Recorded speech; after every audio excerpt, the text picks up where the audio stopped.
শ্রমিকদের বকেয়া বেতন পরিশোধে বেক্সিমকোকে ঋণ দেবে সরকার।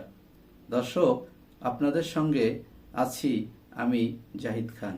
খবরে বলা হয়েছে, বেক্সিমকো ইন্ডাস্ট্রিয়াল পার্কের শ্রমিকদের গত অক্টোবর মাসের বকেয়া বেতন পরিশোধের জন্য প্রতিষ্ঠানটিকে ঋণ প্রদানের সিদ্ধান্ত নিয়েছে সরকার। শ্রম ও কর্মসংস্থান মন্ত্রণালয়ের সচিব এইচ.এম.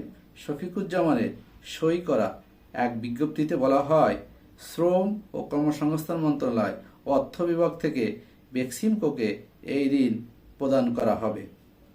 বিজ্ঞপ্তিতে তিনি শ্রমিকদের আইন শৃঙ্খলা রক্ষার স্বার্থে অনতিবিলম্বে কাজে যোগদান ও আশুলিয়া চন্দ্র এলাকার সকল কারখানাকে স্বাভাবিক উৎপাদন অব্যাহত রাখার অনুরোধ জানান।